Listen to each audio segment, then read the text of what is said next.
Here we are with another episode of Talking Sports with the Legend.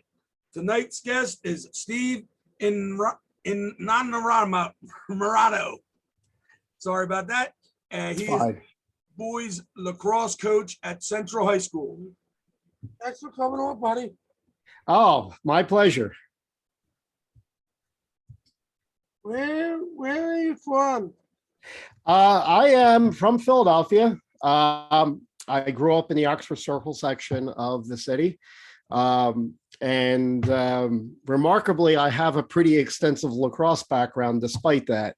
So lacrosse was not very popular or even present in the Philadelphia, let alone in my neighborhood. I think when I was a teenager, I was probably the only person with a lacrosse stick, probably in about a 10 or 15 mile radius. So fortunately, the sport has picked up a lot since then. Where did you go to high school and grade school and college?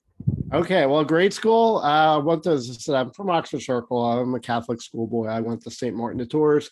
I graduated from Cardinal Doherty High School in 1989. That's where Steven went to school. Awesome. Yeah. Were you at the Sword at the Shore? Yeah. Oh, I was there too. Yeah, we went to the soccer thing. Yeah. We went to the soccer thing at the field, and we didn't make the back at Keenan's. We had other stuff going on that day. Okay, yeah, I was at Keenan's for most of the day. That's so fun. I didn't know you were a Doherty boy. Yeah. So after Doherty, I moved on to Temple University. Where I did my undergraduate and postgraduate work, be a high school social studies teacher, which is what I do for a living now at Central High School in Philadelphia. What sports did you play as a kid? I played hockey, actually. I grew up playing first street hockey, then deck hockey. I couldn't afford ice hockey, super expensive, one of those things. And then when I got into college, I got into lacrosse. Actually, I was working for the Philadelphia Wings through high school. My brother and I formed the Wings fan club. And from that point on, I said, I got to try playing this. And that's how I kind of started to get involved in that, and then got involved in college. And then, of course, a men's league in the area, the Philadelphia Box Lacrosse Association, which is what I'm now the president of. So I've been. So I didn't actually play varsity sports in high school because of a couple of things. One, they didn't have a lacrosse team or an ice hockey team or anything like that, and I didn't have really a whole lot of time either. I was working a lot. It's a shame you didn't go to North Catholic. They had a hockey team back in them days. Really? Yeah. Back in the 80s? Yes, I graduated in 81, and the program started, and I think it was my junior year, so it was like started in the fall of 79. Yeah. And a couple of my buddies played on it. I grew up in Kensington, so not too far from where you went to. You grew up in the Oxford Circle. And I knew some guys that graduated from Doherty, but you're you're 8 years younger than me. So that's a lot of years in high school years, Yeah, definitely. I knew Judge had a team. It was like a club team. Yes, Norfolk club team too. Yeah. Right. And recently in the last few years, we were trying to get one started at Central. And of course, they asked me to kind of lead up that, but there's a lot of logistical things in that, especially in the city. There's very little ice time, and it would have translated it to me waking up at 4 or 5 o'clock in the morning to go take the kids to practice at 6 a.m. for an hour. And, plus the expense of it. I mean, lacrosse is extremely expensive. So trying to get money for that is very difficult. I got to do a lot of fundraising for that to keep that program going. Well, please let Steven know every time you need to have a fundraiser, because he's got a lot of friends on the social media network that he has. So we can definitely try to get people to, if they can't make the event, they can buy, donate or buy chances or whatever you guys do. Awesome. Thank you. I appreciate Oh, that. absolutely, Steve. That's what we're here for. We're trying to help people and get Stephen a chance to meet people and help people in their charitable organization. Stephen helps out a lot with a company, an organization called AHA. We promote them a lot, and they go to schools and it's athletes helping athletes. Awesome. I don't think the public schools, no public school has it. It's just the Catholic schools and some of the suburban schools. Yeah. And Temple has it. Your alumni from Temple has Oh, it. Yeah, they have really? a fun day for them in the new gym that was built. Yeah, Okay. you know that one that's right on Broad Street. They built that a couple years ago. Yeah. Yeah, it's great. So go ahead, Steve. I'm sorry. You always want to be a coach. Well, I'm sorry. What was that? You always want to be a coach. Did I always want to be a coach? No. I never, ever, ever saw this coming, ever. It all happened about 8 years ago or so at Sunrise. Yeah, I've been leading the team since we started the footwork around 2014. So that's about 7 years ago when the athletic director had talked to me because he had wanted to start a team and he knew I had extensive experience, playing and everything like that. I was the only one on staff who had experience. And at the time, I really certainly didn't want to take things on. I do a lot of things around Central. I'm in charge of the technology for the whole building. I teach full time. I also I'm like the co-sponsor of the senior class. I handle all the money and graduation details. Not to mention, I'm a father of two. I have a whole lot, and I run the men's league. In late spring all through the summer. So, there's a lot on my plate. And I was like, I don't know if I want to do all this and start off a whole team and all of this. But when a couple of the young players who were playing, we were playing with. They were playing. I forgot, like a cooperative team with one of the charter schools, Delaware Valley. And they came to me and they simply says, we have enough players. We don't need to be on that team. We want to play with a Central jersey. We really want to do this. And, just a few minutes of just talking to them, I could see the passion in them. And it was similar to what I had as a young man. And, who am I to, I didn't have the opportunity back then. And here I was to give the opportunity to them to play for their school and to get others interested who never would have had that opportunity. So I took it on. And, I think I'm definitely a better organizer, at least as a coach. My coaching skills have improved tremendously over the years. There's no doubt about that. When it comes to the strategy and all that. I mean, I'm a goaltender, usually when I'm playing, I'm my own crease. I know how to run defense and things like that. I never had to teach somebody how to do a face-off before or anything like that. So there was a whole lot of learning I had to do to teach the players how to play and translate my skills into things that they could do. So anyway, I definitely never saw this coming. It's probably one of the hardest things I've ever had to do, but it's definitely one of the most rewarding. I have, exposed players, kids to this. I think my coaching style works well with them because it's similar to how I've learned and how the teams I've played on. I don't have there are some coaches out there that like to control every little bit, every little play. They're always constantly shouting out, do this, do that, cut up the middle, you do, and they're almost like robots out there. I've taught my students, my players, basic offensive movement skills and so on. And usually half of our practice is really just a scrimmage where it's almost like they're like soldiers on the battlefield and they have to be able to react to the given situation. And I think that's why our program has become such a success. I mean, most of my players have never played anything before. I mean, just as last season, this truncated season we had because of COVID, 75% of my players had never played a game ever of lacrosse. and we went to the championship game. All right. Now we lost, but we still made it. And we also were short like 3 major players. And it was a rough week. That was all the advanced placement testing and everything going on. You know, Central is a high academic school, so studies always come first.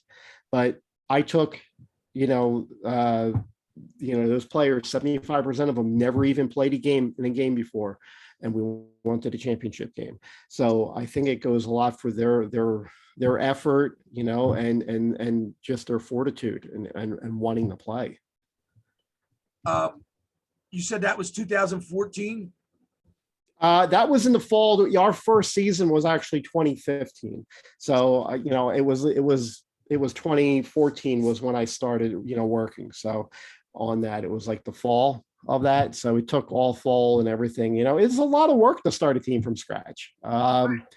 Uniforms, getting equipment, trying to get us, especially when you have zero budget. So I was calling in all kinds of favors and getting whatever I could, got grants and whatever. It's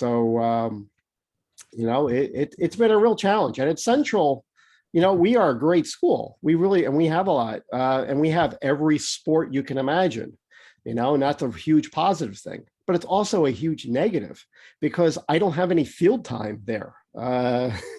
So we have to practice off site. We have to practice a couple blocks down at 10th and Olney at the Cherry Shore playground.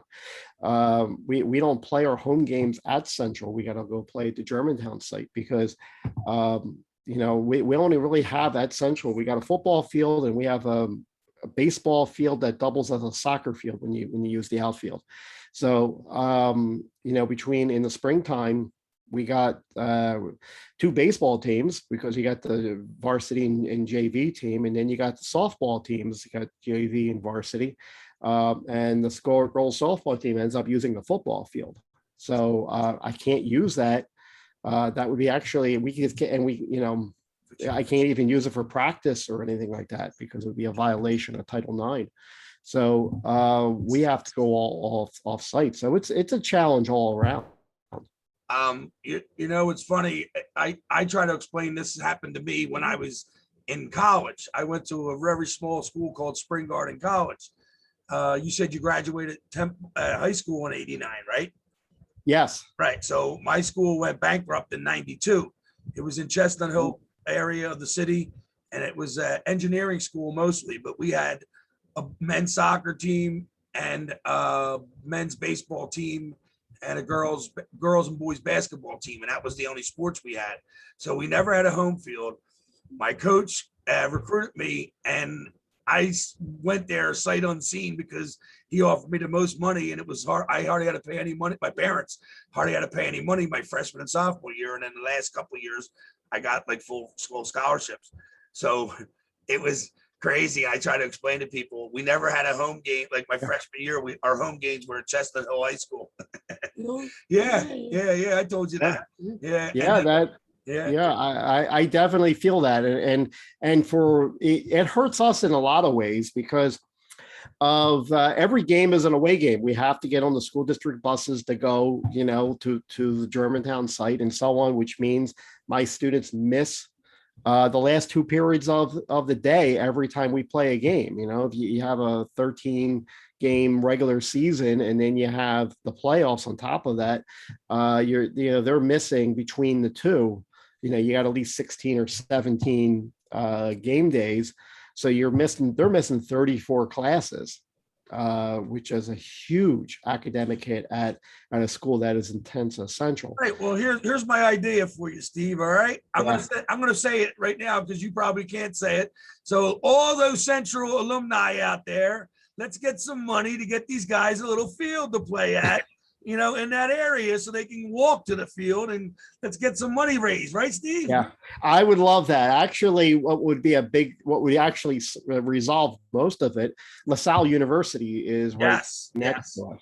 Yes. But there's insurance issues. Yes. So we've been going, I mean, I'm not going to say a whole lot. All I can say is we've been going back and forth with negotiations. That's awesome. There's a lot to do. There's like waivers that have to be signed. There's lots of, it sounds like as simple as, they'll just let us use the field. There's, once the lawyers get involved, I try to tell this guy, and he knows now because he helps out a Holy Family girls soccer team. So they had to play last year. Every game was at a different field because their field was that was the year before I'm talking about. And it was the field was a lot of water, so they finally replaced the field. So they play at Bryn Athen. But I said you got to, first of all, worry about what county it's in, what township it's in, what, and then you got to have the insurance all worked out, and then the girls have to all come. And it's so funny trying to explain this, and I try to tell people it's no joke. When it's a high school, it's even worse than college. Oh yeah, and even when you get out of that, like as I said, I run a men's league for years because we would use the Ralph Rizzo rink in South Philadelphia. We were essentially insured by the city as an activity, but a couple of years ago they stopped doing that. They wouldn't insure adult programs. So we had to go figure out an insurance thing. And fortunately, U.S. Lacrosse now works with, because this is an indoor box lacrosse league. So we're now under the umbrella of U.S. Lacrosse, but every player now has to join U.S. Lacrosse, and it adds $55 to the bill. But it's what you got to do. I mean, the fact is like I say, $55. I sell insurance. That's a pretty good deal if you're paying $55 and insurance. Yeah. It is. I mean, and they get a lot more benefits than that. They get a magazine, and that covers them for almost any U.S. lacrosse program for the entire year. That's and great. This is something of course, everybody whines. They're like, oh my God, $55 on top of the $185 that we have to pay for the league. And it's just, you don't really understand what you're getting for this. Yes. And don't they get the bars? Don't they get the bars to sponsor them like we used to when we were younger? Some do. Yeah, some do. Some do. It's this year was a little hard because of COVID. So this is the first year we had to do it. And, not everybody's up, with their income right now. And so we've been trying everything to try and help. I mean, we pretty much, our numbers are still almost what they were pre-COVID. Now we had some people, entering late. So. How many teams do you guys have in the league? We got 7 teams. They have, they go up to 23 players per roster. So, and I think most of the teams are at least 20 at this point. And where do you play? Tarkin?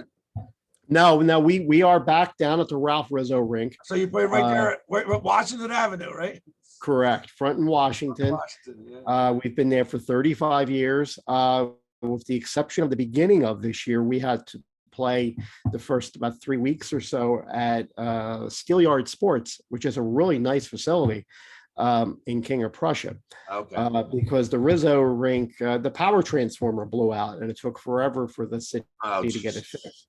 So, but the playing at a private facility like that is, on some nights was 4 times of what we would normally pay. So I really didn't budget that. Obviously, it just happened like right before the season started. So, but anyway, we're back on track. Besides the expense of being at the other facility, which again was super nice, and the management was very accommodating for us. It's not centrally located like we were with the Rizzo rink. All the guys are from the city? Guys are from all over: Delaware County, Bucks County, Montgomery County, Jersey. We have a huge amount of city players from Drexel and so on that are living in the area. So just shifting, although it seems like it's only 20 minutes away from there, well, that kind of really hurt our players from South Jersey and Delaware. Oh, sure, yeah, it's a lot further for them, and it's also the like you said, the extra expense of playing there. Yeah. Exactly. Those facilities are great, but they are expensive. But right. But here's the part that I had to kind of put back in everybody's face is that one, we're lucky we actually we were able to play something at a facility on such short notice, and 2, we would not have gotten into the facility if we didn't have insurance, because besides our check, the first thing that they wanted was our certificate of liability insurance. That's awesome. That's awesome. So I had that. Yeah, that's great. Yeah. I'm sorry, Steve. We seem to get away from your conversation. All right, I'll go back to it. He ain't missing no questions. Okay. All right. How far do you travel for a game or a tournament? So how far have you traveled? Oh boy, I've played international. I've played in the Czech Republic in Prague. I did a good portion of summer lacrosse up in Canada, in Peterborough, Ontario. I would say on a most regular basis, the most I have traveled weekly was driving to Baltimore twice a week for that. So that was no fun. you know, twice a week, it would take about 3.5 hours to get there with the rush hour traffic trying to get through, through the Pennsylvania border and Delaware. Then, by the time, because it's for like a 7 o'clock game. I mean, I would be leaving right from work at about 4 o'clock and just getting there just in time and to throw my equipment on and play. And then coming home, it only take about an hour and a half with the traffic. Yeah, it's crazy. Yeah, but yeah, I'm 50 at this point. I can't do that anymore. That was great when I didn't have kids, and all of that stuff. But I can't be traveling. I mean, the last time I traveled internationally, we actually represented the United States in that tournament. That was 2001 or 2002. I'm sorry, 2002. It was after 9/11. But yeah, I mean, there are guys that do this all the time. I can't. Do you still get nervous when before a game? Yeah, that's a great question. I'll be honest with you. If yes and no. I do get nervous, but it doesn't make me scared. If anything, I've learned over the years how to channel that into adrenaline, and it makes me concentrate even more. I'll be honest. I kind of get scared of the games I don't get scared about, because that means that shows I don't care. As I said, I'm still playing. This might be my last season doing it. I mean, it's just as a goaltender. I still think my skills are pretty decent. What has changed, the players in our men's league has gotten to be so much more intense. I mean, we are getting the top college players from the area. These are the ones when you go turn on ESPN, you would see, okay, from Princeton and so on. I mean, we had Michael Sowers, for example, played in our league a few years ago. He's now playing professional. We have some incredible players from this, but as I said, many of them have been on ESPN and or just I don't want to go off on and kind of boast about how many players we've had go into professional, but it's definitely between 20 and 30. Oh yeah, I think it's a big. You should be proud of it. That's great. Yeah, it's a program that you started originally, and look what's happened to it now. And who would have thought? I played soccer, and everybody used to always say about soccer growing. Yeah. Soccer grew back when I was a kid. Started big time when I was in the 70s. I played, and lacrosse has taken off. His cousin graduated. He was born in '83, so he graduated in 2001, and that was like the second or third year North Catholic had it. North Catholic didn't have it until the late 90s and then the early 2000s. Yeah. About Kevin and Mitchell, they both played too. Yeah, and they played too. So it's like I said, it was funny because that's when it started in Philly with a lot of the kids. And there's plenty of fields in Philly outdoor, but not the box cross ones. That's why I said about Tarkin Playground and Scanlon Playground. That's another city, venue. They don't have nothing there but you'd be afraid to get shot, I guess, if you go to one of those locations. Well, I don't know about that. I think, I mean, it's the neighborhoods are what they are. I think lacrosse is like any other program is something for the kids, and I think would definitely change things. So I mean, I can't take credit for starting my men's league. I started out, I became like the treasurer of it about 30 years ago. It's 35 years old now. Well, you helped a lot. Oh yeah, I'll definitely, yeah. I mean, but yeah, there's definitely people like It's still great now. Bill Melizia started it back in the, in the early 90s, late 80s, I would guess it was.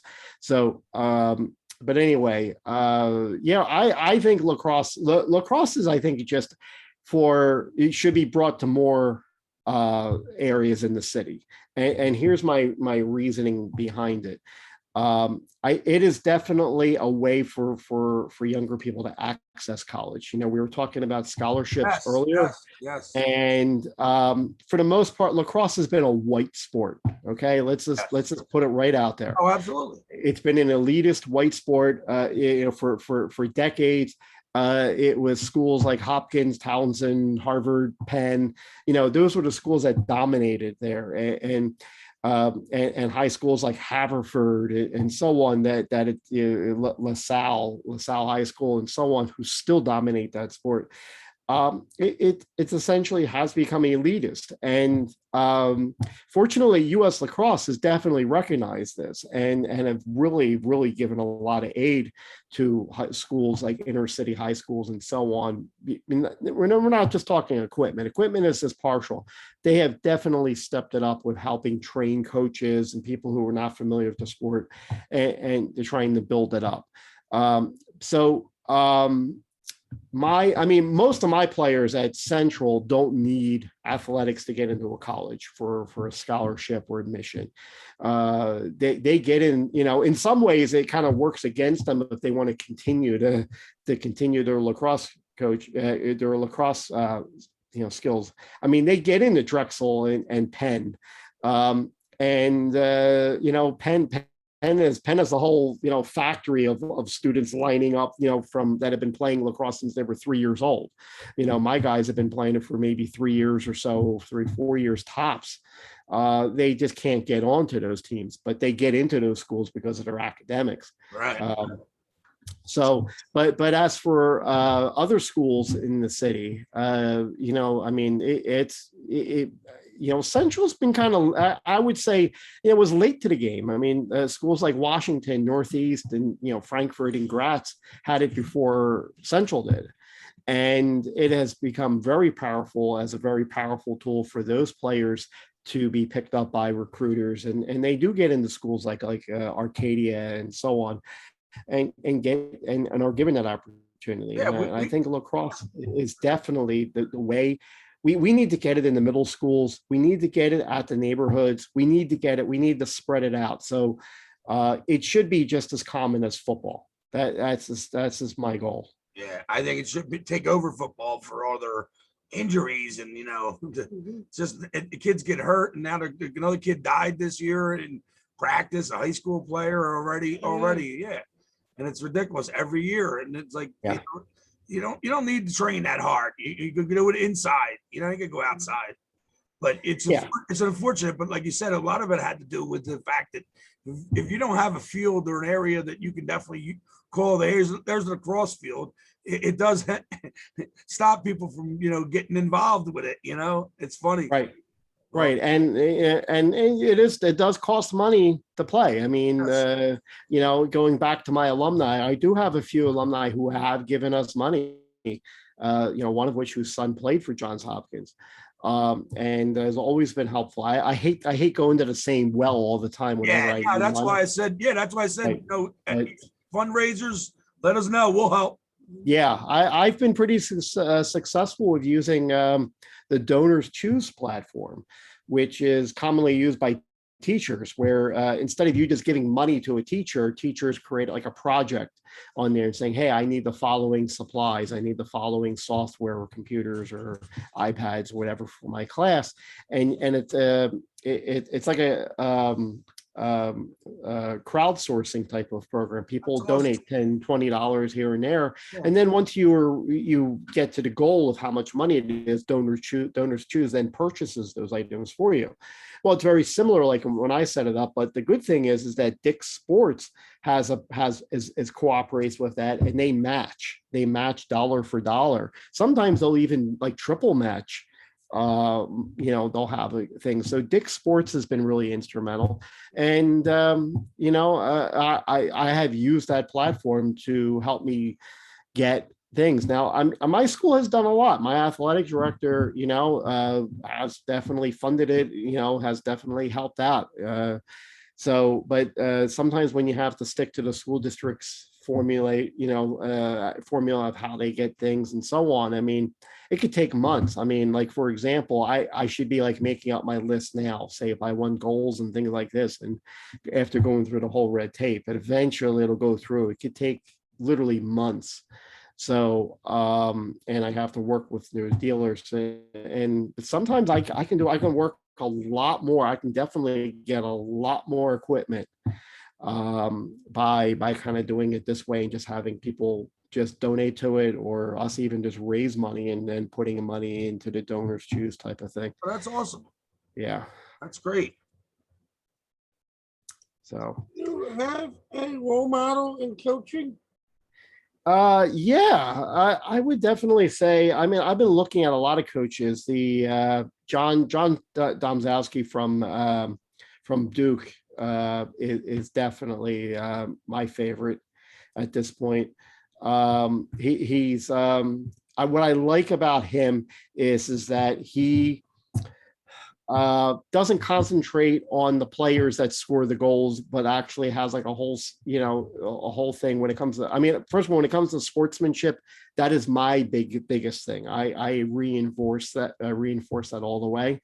But something he does, and something that was very similar to what I had done, but then when I saw him actually doing it, he will say right out, says, hey, he'll like record, hey, like, give it up for Johnny. Say, why? What happened? Did you see what he did out there? And on the right side, he actually pulled two defenders off of the scorer for how he, I mean, the idea of off-ball movement and all of those things and how that should be rewarded. People want to be like, oh, hey, I scored the goal, but the fact is that it was multiple players who passed the ball around or did fakes and drew the defenders away from certain situations. That's what really got the ball going. So his creativity and his sportsmanship and just all over the idea of teamwork is something I have always had, how I've always played. And I think that's really, I think, true lacrosse. And lacrosse is very special. It's very different. It's not as cutthroat, at least from all the coaches and the people I've dealt with. One of the things I love, especially with like my men's league, for what I'm going to say, but that after a hard game, we will go out and go to, out in the parking lot or have a beer together with, all the teams together. And the players that I've played against really hard and so on, they might be my teammate at a tournament somewhere down the road or a few weeks from now. And almost everybody in the lacrosse world knows each other. The sportsmanship there is so different than a lot of other sports and leagues. And that is something that I just kind of like teach my players constantly.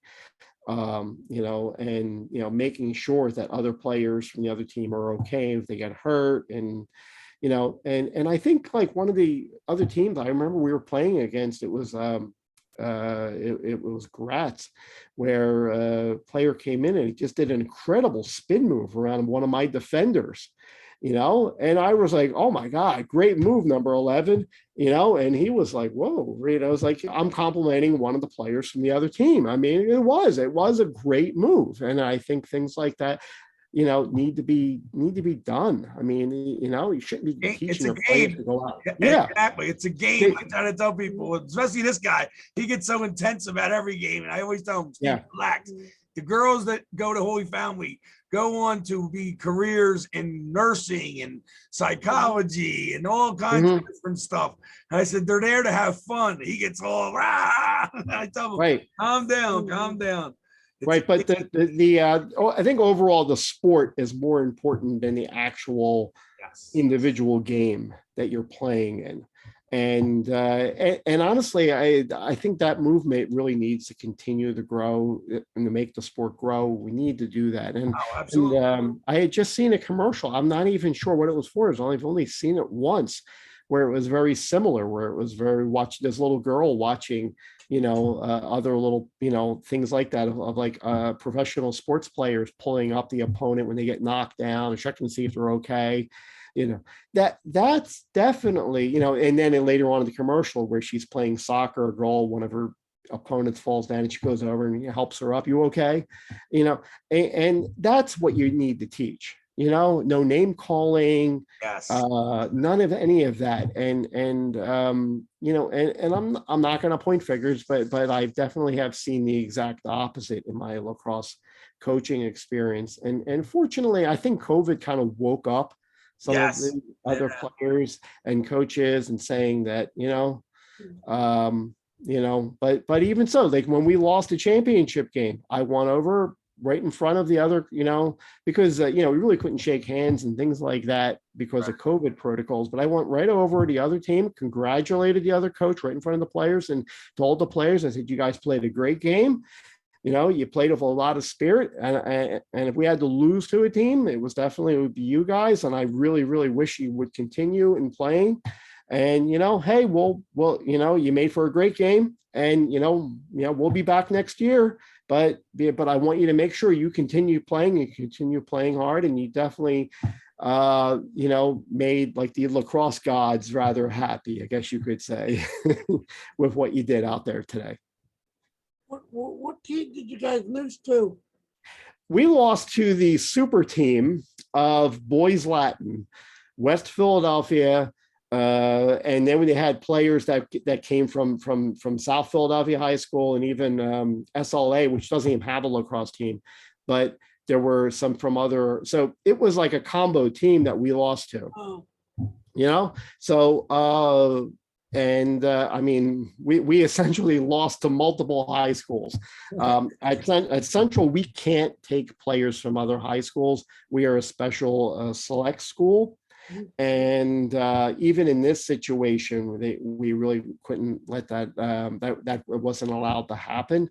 So, but a lot of the like high schools like Northeast and Washington and so on take players from charter schools in their area that don't have any type of athletic program. Yeah, we heard about that. Yeah, we heard about that, and that's what I was going to say. I didn't think Central would let you go for that. No, no, I can't do. We are very, very self-contained, and I mean, and it just doesn't work that way. So I can only be responsible for the players that come to my school. And I'll be honest with you, I had a pretty strong roster in this whole COVID situation. I mean, I had like some 20 some players or so, 19, 20 players right from my school. And a lot of the other schools could not get those numbers during this last season because everything happened at the speed of light, and you had to get, you got to get all the PIAA athletic forms and all those requirements with and some schools just couldn't get all of those things together, and it's really hard. I mean, as a coach, it's coaching and teaching and planning strategy is maybe 10% of what I do. The rest is a whole bunch of stuff in the background, that regulations and not to mention at Central with the academics that, I have to go around. I got to make sure all my players are keeping up with their academics, that they have, they're passing their subjects, their amount of subjects that they have to. And Central's a rather challenging school. So if anything, it's definitely really, really reinforced. And I mean, trust me, as a coach, it's hard when you find out, hey, your starting goalie can't play for the next 5 games because he was a knucklehead and didn't do too well, didn't do his homework in algebra, So, and it just reinforces that the idea is that, hey, academics come first, okay? And so, this is an extracurricular activity. So that's definitely something that I mean, there were even coaches, at my school that will have homework days. Then instead of practicing, they make their players come on in and just say, hey, Friday, we're coming in after school and you're getting all your homework done and all your project and whatever it takes. So, I haven't had to do that yet, but it's something I've done other different little things to try to get my, players on there, where I've even made my own survey forms where I go around and send them around to all of the, to the teachers and say, hey, how are they doing and whatever. And, and our standards are much higher than other schools. So whereas in some cases, some players would be playing, mine may not, mine will get benched for, a lot more reasons that don't exist in other schools. And then last question. Last question, go ahead, say it. If you could have dinner, sit down and watch a game or have dinner with three coaches, they could be dead or alive, who would they be and why?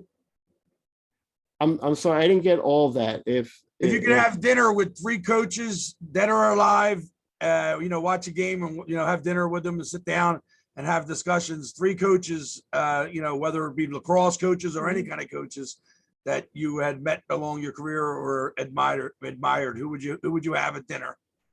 Wow, that's a really hard question. And some of my choices might be a little controversial. As I said, I already spoke about, the one lacrosse coach from yeah. So if not, another great lacrosse coach is Bill Tierney, who has moved around in various places and even, when he got to Colorado, which was great because it was the first time a school out westward actually ended up winning the NCAA. So he would probably be one I would love to kind of just sit down and talk to and so on. And because he's been able to, not just that, he's known for that, but just okay, I'm just going to leave, this school and just leave and go here and go to an entirely different place and just start a whole new program. I think that took a lot of guts and took a lot, of ambition to kind of just give up everything and just restart everything all over somewhere else. Whereas it just, but at the same time, I think it kind of makes you think that the idea is you should never be comfortable at where you are. And at the same time, always being able to reinvent yourself and go back and just take a look of hey, what is it I would do differently? If I had a chance to redo things. So I think Bill Tierney would definitely be one of them. Trying to think now when it comes to others. So, our good old friend from Penn State who ended up getting fired from his job for lots of things. Why am I not able to remember his name right now? All of a sudden? Yes, all of a sudden, Papa, all of a sudden, I just totally went blank on that.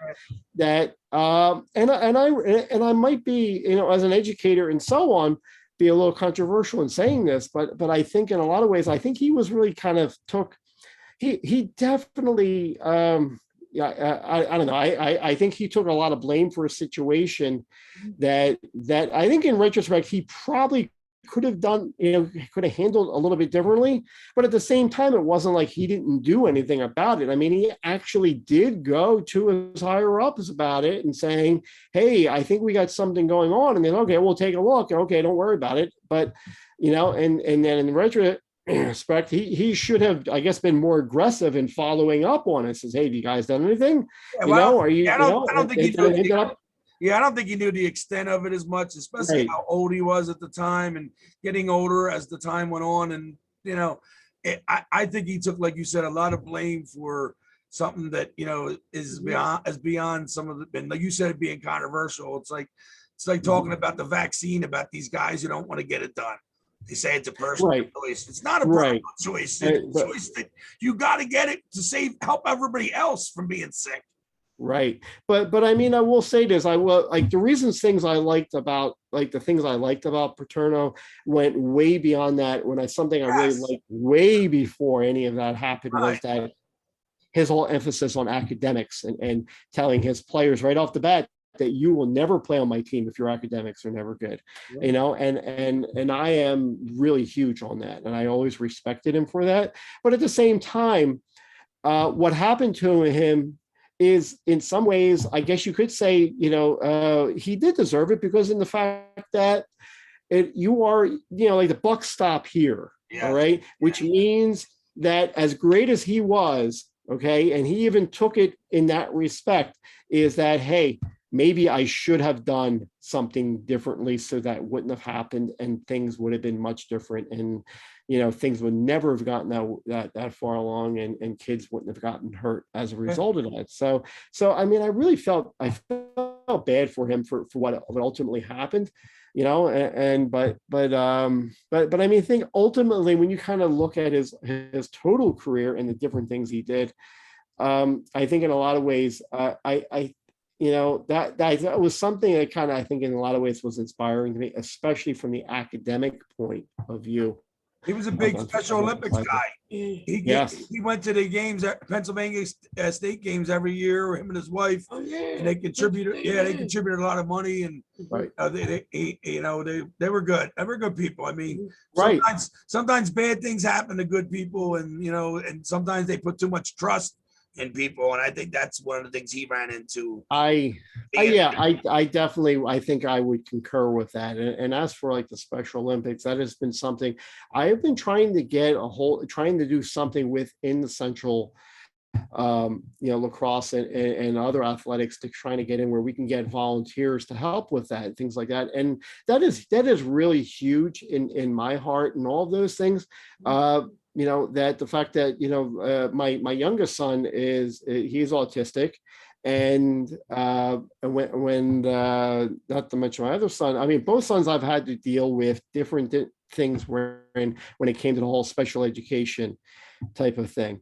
And, you know, and, you know, as a teacher and so on is one thing, but I think as a father, you know, you know, that is something, it really became special, something really in my heart. So, well, Stephen has some contacts. Stephen can send you some numbers for some of the people that are, you know, running the Philadelphia section. Where he does some stuff up Montgomery County here and there, and he belongs to another organization, AHA.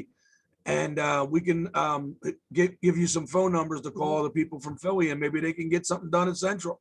Oh, definitely, because one of the things that we do at Central, and all high schools kind of do this when it comes to community service. Yeah.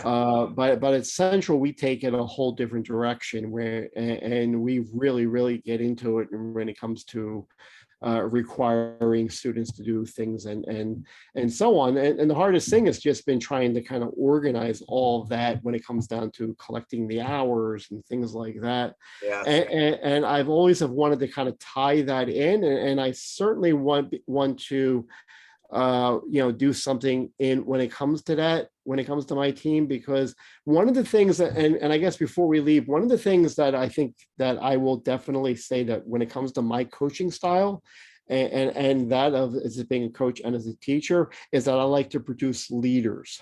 And you know, I want my players and I want, you know, my students and so on to learn how to lead, and not just and that's been like, I guess you could say, it's my whole coaching style. So when I go out there and I coach, and I kind of reflecting to something I said much earlier, is that I need for them to understand that they need to learn how to lead in a lot of different ways out there. And part of my whole coaching thing is that when it comes to my team captains, I let them lead the warm-ups all the time. I will always talk to them. I will always bring in and I say captains. I don't just have one. I usually have 3, 4, or 5 that I will bring in as a captains or associate captains, and always bring them in and say, what do you think we should do? How do you think we should change things? What would you do out there? And how do you think, we can do this? And even though I know what the answer is, but the idea is I want them to start doing it. And I want it from within them to being able to do this, so that they understand what it really would take to win. And I think overall it's really worked. We have had a very successful program at Central High School. in our short amount of time that we have done this. I mean, we have two, public league championships. We have made the playoffs every single time, every single year. And we are just like have just been overall a very, very solid team overall. In all my years or so of doing this, and I hope that will always continue. So, and that's the culture that I like to leave, so that when I would eventually leave or so on, I would really, whatever, whenever that would be, I want that to continue. That's awesome. Well, we really appreciate taking your time out of your busy schedule, my man. 2 kids, all them jobs. God bless you. And your wife must be a saint. Well, maybe. All So right. I have a lot of people behind me, but That's definitely, Great. but anyway, so I guess we'll just leave it at that. Yeah, we thank you very much. Thank you, buddy.